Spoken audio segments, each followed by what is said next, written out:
most people are going through their entire lives not even realizing that they forgot what it feels like, if they ever even knew, to be quote unquote normal, or like to have like a normal baseline dopamine level. Like, I don't know. It's wild, man. Just a lot of things I was thinking about when I was tripping. And it's almost like a superpower just being aware of these things, even because most people they can't even like comprehend it because they've never experienced it, which I don't blame them at all. I was like that too.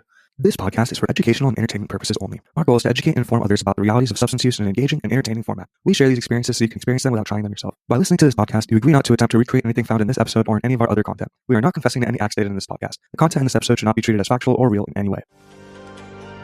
Magic mushrooms might be able to cure addiction. For people suffering with severe PTSD, the benefit of talk therapy could be greatly improved with an unlikely drug, MDMA, popularly known as ecstasy. Could a drug stop suicidal thoughts in hours? Well, there is a drug. It's called ketamine. It's an anesthetic, also used illicitly as a club drug, and it's now being used by some doctors who have patients in a serious suicidal state. You're listening to Modern Day Hippie, the podcast about doing drugs in a responsible, fun, and safe way to improve your life. We're your hosts, Yuki and Reggie, and we hope you enjoy the show. Reggie, what you got cooking for me today? Nothing much, Yuki. Just been living life and had a few epiphanies lately. How about yourself? I've been good. Been traveling and away from home for a little bit, so I've really been appreciating being back in just like the comfort of my own beds. I think I've really underestimated how much higher quality sleep I get at home. And honestly, nothing too much drug related. Have a couple of stories, but I'm going to save those for a future episode. But that's about it on my end, dude. That's awesome, man. I'm glad you're getting some good sleep. That's pretty important.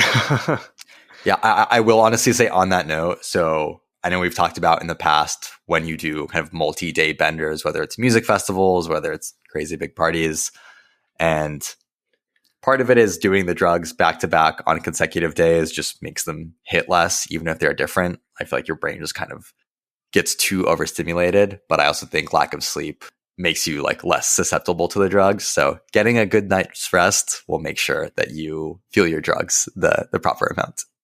Totally agree, man. And that's actually very related to what I want to talk about today, which essentially is, in a nutshell, how to make drugs hit better and how you can experience them better through essentially just going through like a dopamine detox type of thing. And it's been something that I've kind of just trying to do lately by just kind of taking a break from drugs for a while. And also not just drugs, but taking a break from stimulation, essentially. So one of the biggest things that I did, and I think I might have mentioned this on the pod before, is I switched my phone over to a black and white color filter so that everything on my phone appears as black and white, which is pretty cool because you can still take pictures and like send things to people and they'll still see them in color, but just on your own screen, you're only seeing it in black and white. And what a lot of people don't realize, I feel like, is how stimulated you become from all of these colors on your phone, like right. the sexy pink of like the Instagram logo that just makes you want to click on it, or especially those like on iPhone, they have those red notifications that really get you to like be addicted essentially to checking your phone and checking your notifications or messages. Whenever your phone's in black and white, a lot of that goes away. You spend less time on your phone and you're just not stimulating yourself like multiple times a day without needing to. No, dude, that's awesome. Honestly, I know we've touched on this briefly in the past, but I've definitely been observing myself that I go kind of through ebbs and flows of times where my attention span and my discipline is really solid, and other times where my attention span is like absolute shit, and I cannot sit and do just like work or something productive for more than 5 minutes without just having the urge to pick up my phone and open some random app just to distract myself. And that really bothers me. I'm like, I'm trying to figure out how to, yeah, no, it's fucking annoying. And it's like, I know these things ebb and flow. Like I've observed this in myself for years now. And I think that ebb and flow aspect is just a natural part of being human in a sense. But I'm trying to figure out how to get through those troughs as quickly as possible so I can get back to like a peak productive state with all the shit that I'm doing. Hell yeah, man. So yeah, I kind of realized like, so I've been like it's essentially dopamine detoxing. And I use that term lightly, like I'm not like a neuroscientist or anything, so I don't know if like dopamine is even the right term here. But I've essentially been removing a lot of things that would just be stimulating or passively entertaining from my day to day, just to kind of reset my baseline of like what I can enjoy and tolerate without needing external stimulation.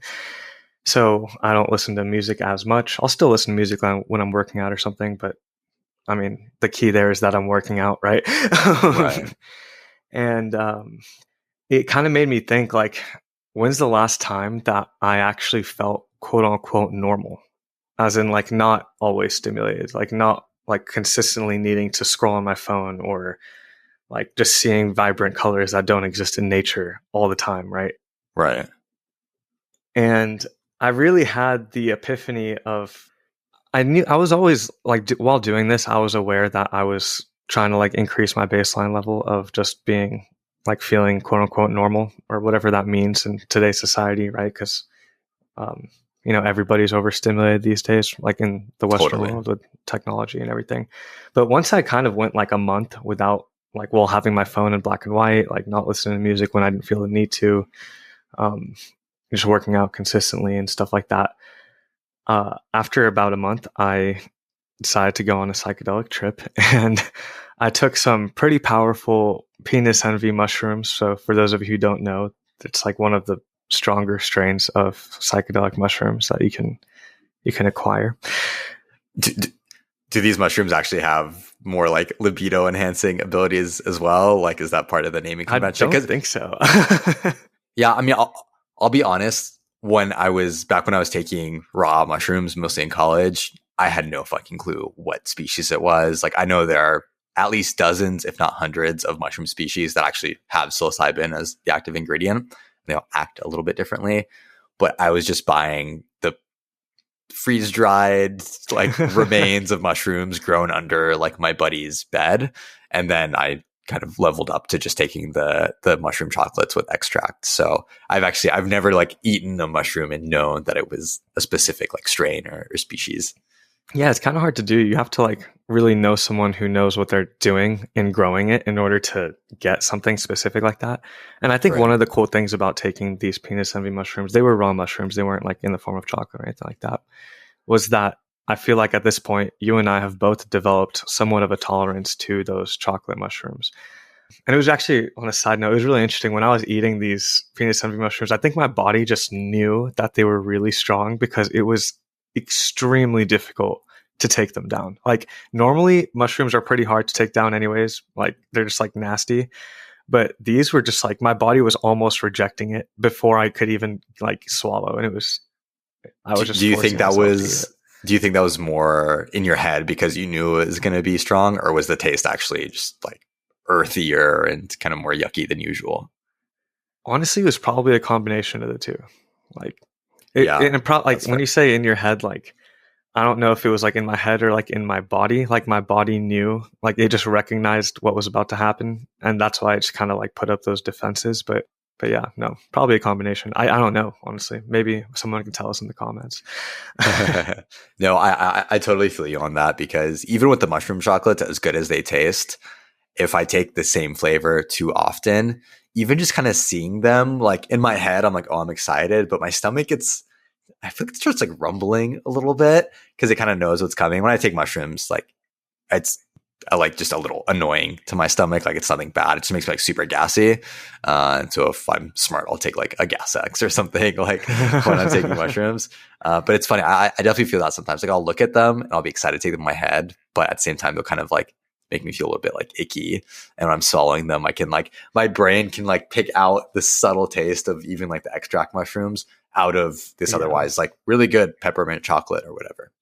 Yeah, and it actually, like on another side note, it kind of reminds me of you've heard like the stories of people who do heroin and like their body, like whenever they do heroin, their body like does something in preparation of them like injecting it into themselves, and it's evidenced by their body doing that is evidenced by the fact that whenever people have taken heroin without preparing for it mentally or without like if someone like just injected it in them or something, even if they're a heavy heroin user and their body's used to it, if they didn't have that time for their body to prepare, for them to prepare mentally, sometimes they'd literally die.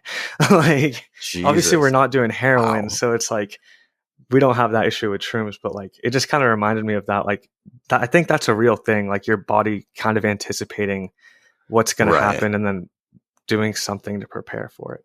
No, dude, I completely believe that. I've never heard that with heroin, but I totally believe it. Yeah, I think I saw it on like Dr. Phil or something. I have no idea. That was a while ago, but but yeah. Anyway, so I took these mushrooms, and I have a pretty sick like home theater setup. I know I've mentioned it a few times, and you have a similar setup at your place where I have like this giant TV. It's like an 86-inch TV, and I have like 6 or 7 Philips Hue lights synced, like light bulbs synced to the TV, in addition to like light strips around the TV that will like reflect whatever colors are on the screen, and pretty much imitate those colors. Dude, so it just creates and also just to put this into reality for the audience, your TV, literally when I'm in your living room, it feels like a Jumbotron on the wall. And I remember when you bought it, you needed to like keep calling Ubers until you found one that was a pickup truck just to bring your TV home from like Best Buy or wherever you bought it. That's so funny, dude. Literally, man. Yeah. Definitely designed that whole thing for psychedelic trips, but 100%. But I had this like crazy, I just, for some reason, and maybe this was in my head, I don't really know how these things work, honestly, but I had this weird craving to look at the color red. Like, I just really, really wanted to see it. And so, I kid you not, I put on a blank red screen, which turned my entire living room into a red, like, yeah, just red like lights, everything. Swimming in red. Yeah. And I stared at a blank red screen for like probably like 10 minutes, just like tripping out, like seeing all these patterns and shit. But like, that color just did something to my brain where I was so stimulated because I hadn't like really looked at it in a really long time. Like, I hadn't really been looking at colors. Right, like dude. That. The red notification bubble is on the iPhone. No, for real, man. And it really just made me think, like, dude, like, if this is how stimulating like just this color is, then like, why are we always exposing ourselves to it in our day-to-day lives? Like, just not just red, but like other colors too, like other bright like colors that you're not going to find in nature. Like, it kind of like, I was like, in my head, I was like, dude, is this like what it was like back in the day when someone saw a berry, like a strawberry, like they saw a red strawberry and then they're like, it lit something up in their brain. Like, that's just like what I was thinking, like that. Yeah, I mean, no, it's totally that. And it's like the reason why flowers are bright colors is because bees see that. And that's part of what attracts them to like pollinating the flowers. Same with a lot of venomous animals being really brightly colored, kind of as like a warning. Like, they are purposely unnaturally colored to communicate to, potential predators or animals that might eat them that like, hey, you don't want to eat me because I'm like an unnatural color. And if you eat me, I'll fuck your shit up. Bro, straight up. And it really just, dude, it just got me thinking. I was like, I feel so bad for like the iPad generation of kids who like are literally growing up with these like crazy intense like color schemes on a screen that's like bright, that is literally designed to make them addicted to it. So they're like, I'm using the term baseline dopamine levels. I don't really know exactly what that means, but you guys understand what I'm trying to say here. They're like, baseline dopamine levels are probably fucked. And I feel like we're already seeing that with like some of the younger generations where there's like much higher rates of depression and stuff because they probably literally have a chemical imbalance in their brain that's like not even their fault. They're just like constantly stimulating themselves in ways that our brains aren't really designed to do. Yeah, no, dude, I totally see that and have read about that. And even in practice, when I'll see, for example, a family with a toddler out at like a restaurant or an airport or something, the toddler will get like annoying and crying and stuff. And literally, as a parent, it's just like the easiest thing to do is to hand them the iPad or the phone, and it immediately kind of shuts them up. And obviously, that's not like the best thing, but I don't have kids. I'm in my 20s. I don't know what it's like to be a parent. But even just looking at that, like, I can imagine just how much work it is and how helpful it is to give them something that just like chills them out a little bit. But it definitely has those negative ramifications of that. And even on that point, right? So I have some family members who are like professors in college, essentially. And literally these recent semesters, they've had the highest rates of like failing classes that they've ever had in their like decade and a half of teaching. And, their hypothesis is kind of, semi-jaded professors. It's like, oh, these kids just cannot pay attention anymore. Like they're incapable of like paying attention for a full lecture or doing their work. And even, they notice that in class, like the students are always distracted. I mean, these are like college students, these are effectively adults falling for this. So that's pretty crazy. Like it's scary to kind of continue to like level up that thought and see like where does it get us in terms of just people's like productivity and ability to like do cool and interesting shit with their lives. It's frightening, man. It also, like, in a way, if you can get past it and like not be always stimulating yourself, then you kind of have a crazy advantage over all the people around you. No, exactly. That's the other side of that coin. You're completely right. If you can hack that, you're already like, 90th percentile, probably even more. And yeah, the other thing that I was really thinking about was that it's not just like our screens that are overstimulating us. It's also our food, dude. Like, oh yeah. I mean, that's the thing with sugar, right? Like the reason why our bodies crave sugar is because the way that we've evolved what we eat has completely outpaced the evolution of our bodies. Like our bodies still think they're in the fucking Stone Age. Our bodies are still in the state where if they taste something sweet with a lot of calories, your brain is just instantly like, yes, like more of that. Like, dude, it's almost like when you have a dog, right? Like dogs will not stop eating unless either A, you stop them, or B, they just eat until they like vomit and throw up because they don't know what to stop. And that's basically humans with sugar. Like that is the stimulus that we have. And dude, I literally saw a headline today in one of my like email newsletters that some artificial sweetener has shown in some studies recently that it has negative health effects. And I'm like, there's just so much of this like artificial shit. And yeah, I've definitely been trying to get more conscious of just the food I put in my body, a little bit more, not even quote unquote healthy, but just like whole foods, like whole grain bread, like vegetables and fruits, as well as processed shit. And like, I don't think I'll ever be like a super like nut person about that. But just as I've become more aware of it, I'm like, it increasingly turns me off from these like processed foods that are often paired with really bright packaging. Like you see like a pint of ice cream, all these like bright colors, Ben and Jerry's. You're like, yeah, that looks fucking dank. Like I want to eat that. Then you eat it, and then your body's like, yes, like let's just eat this whole tub of ice cream right now. And dude, yeah, it's kind of fucked up, man. Yeah, it's really fucked up, man. And it's kind of wild because once you stop consuming those things, like you very quickly like once you've given your body a chance to adapt to not, and like you get over the withdrawals if you have any, which is actually pretty common and a reason that people can't really quit or have difficulty quitting. But once you do get over those withdrawals, you don't even want to eat like shit food anymore. And it's the same thing with like your phone being in color. Like I actually don't like to look at my phone if it's in color now because it's too stimulating for me. I'm like, fuck this. It's like when you're tripping on shrooms and you look at your phone and it's like, I don't want to look at this. I hate like, that shit. It's literally like that, but when you're sober, like it's crazy. It makes me really just feel like I should not be stimulating myself like that. And I'm just really grateful that I even realized this because most people are going through their entire lives not even realizing that they forgot what it feels like if they ever even knew to be quote unquote normal or like to have like a normal baseline dopamine level. Like, I don't know. It's wild, man. Just a lot of things I was thinking about when I was tripping. And it's almost like a superpower just being aware of these things even because most people they can't even like comprehend it because they've never experienced it, which I don't blame them at all. I was like that too. No, totally. And I'm so glad you mentioned that because legitimately, just like you said, as I've like slowly but progressively cut out like processed foods from what I eat and just being more aware of it, I like want it less and less. Like even my guilty, like once every 2 months, like late night Taco Bell run. Like I used to love that shit. It was never something that I craved, but now I'm even like, do I like want to do that? I don't know. It like doesn't sound as appetizing. And it was the exact same thing with like when I quit alcohol and shrooms helped me realize that. Like it wasn't even that I was holding myself back from craving it. Legitimately in my brain, I was like, ooh, like I don't want that shit. Like tastes nasty. It makes my body feel bad. Like, ew. For real, you could say the same about like a lot of drugs, man. Like and that's the thing with like that.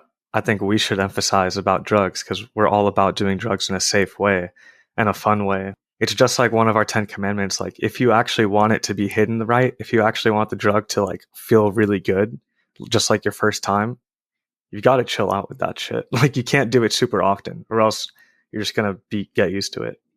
And it goes Oh, with food, it 100%. goes with videos, like whatever. It goes with honestly, it even applies to things like pornography and stuff. If you consume that, Oh, like 100%. No, it's I crazy. completely agree. And yeah, it's funny. I think there's drugs in particular where I've noticed that with either people around me or things I've seen on Reddit and whatnot.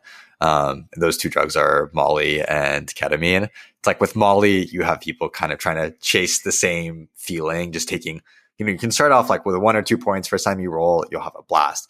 Then you have people going up to like 5, 6, 7 points, even more. And it's like, I've seen people try to do that in like consecutive weekends, and it's just not going to fly. And like my rule is I wait at least 2 months, ideally 3 or more, between taking Molly. And every time I roll, I have like the time of my life. Like I'm having a good enough time where I never have the thought of like, oh, like I'm never going to roll as well as my first time. Like it's still really great. And the other one is with ketamine. Like I've definitely been keeping my ketamine usage, I think, at a very reasonable level. Like at most, I'm taking ketamine once a month, probably even less than that. But I read stories on Reddit of people who take ketamine super frequently, and that tolerance builds up really fast. Like literally, people will be railing like 2 to 3 grams worth of ketamine a day on consecutive days to like feel something. I'm like, dude, at my rate, like a half gram of ketamine will take me through an entire night of like a wild, wild time. Yeah, man. And that's simply because, like a lot. dude, yeah, it's insane and it's expensive. I'm like, that burns a hole in your wallet. But it's like, I feel like I'm trying to do as good of a job as I can to be safe and responsible with that experience by letting my body get back to a baseline level, and above all else, not like abusing the drug or ever like craving it. Like I only take it when it's at like a really crazy party night, which is probably once a month. I know on the podcast when we chat, I feel like it sounds like it's all the time. And there's definitely times when it's heavier, but I'm not doing ketamine all the time. Baseline is still shrooms. Like that is one of the, if not like the safest drugs that you can take for most people, and you can do it on a pretty regular basis. Yeah, definitely. All right, wait. So tell me a little bit more about this trip, though. Anything else happened during it? Yeah, man. So I realized how stimulated I was by these colors. And so what I did to kind of just not feel overly stimulated while I was tripping was I started watching this stream on Twitch of a guy playing this video game. I actually don't know what it was called because my friend was the one who put it on, but it was just this gorgeous, gorgeous game. It was like a first-person shooter, and that took place in the forest. So like all of the colors were really dull, like forest colors. And I'm not even talking like intense greens or anything. I'm talking like dull grays and like fog and shit like that. And since all of the lights in the room also reflected those colors, like I felt like I was in the forest tripping on shrooms. I was like, this is so badass. And video games these days, man, they're so good about like the ray tracing with the lights and everything like that. So it's the sun in the video game just felt so realistic. All the shadows were so on point. And that was just a really cool experience for me because I felt like I was simulating just going out into like an environment that I frankly just don't have access to right now. Dude, that's awesome. Yeah, that reminds me of this. There's this really famous short story. I think it's called The Veldt. And it's about this family that lives in the not too distant future. But basically, they have this technology where they have a room in their house that's like a hologram room where like you can go and you can program it to turn into any environment, like a forest, a field, shit like that. And the kids like play with it all day. And I won't spoil it, but it leads to like some pretty dark places. But it's like, dude, you combine a solid home theater setup with some psychedelics and you're in the future of entertainment. No, for real. It is the future of entertainment, man. You're so immersed in those things. And I think we've talked about this before, maybe not on the pod, but the craziest thing for me was whenever the ads came up on Twitch, because those ads, I would be going from like a nice calm forest environment, like with really dull colors, to these crazy bright colors in these advertisements with like fast moving like pictures and all, of course, like if like the screen was orange or something, my whole room would turn orange. I'm just like, whoa, like these lights do more for the ads than they do the content, if I'm being honest. Yeah, no, it literally, I know what you mean. It literally feels like a slap in the face. No, Like for when, real. yeah, it's like part of it, it's the colors and then just the unexpected part of it. Because even when my girlfriend and I are watching a TV show when we're tripping on Hulu and, like the Hulu ads will come up, you feel like, what is going on? Especially if I'm like tripping hard. I'm so lost. Like it just completely interrupts any sense of continuity I had with like the TV show we were watching. I'm like, where did the characters go? Like what happened to the story? Seriously, man. And honestly, like if I'm being real, the ads are what made me really start to crave that color, because once I was stimulated by those colors in the ads, I was like, damn, like red. Okay, I need to see red now. So, and I did. Just a lot of epiphanies there. It almost gave you like that first hit, that first feeling. And seriously, it you kind of just wanted more. No, that totally makes sense, dude. That's pretty wild. That's really interesting. I'll try to keep that in mind next time I'm tripping. Yeah, highly recommend just setting your phone to black and white, just like kind of dopamine detoxing a bit, and you will be so surprised by how good you feel all the time. And it's almost like having a superpower. It's crazy. I don't know. As long as you're not like relapsing, and you have to be able to get over like the withdrawals that you might experience. Dude, yeah. I want to try to figure out a way to at least tone down the colors on my computer, because I spend so many hours a day on my computer. I don't think I could use my computer if it was all black and white, but maybe tone down the saturation significantly, because even my screen, as I'm looking at it right now when we're recording, I'm like, there's a lot of bright colors here. Yeah, honestly, what I found is that the computer is less of an issue for me, just because that time is always planned. Like I'm going into using my laptop with intent, whether I'm at work or whether we're doing something like this.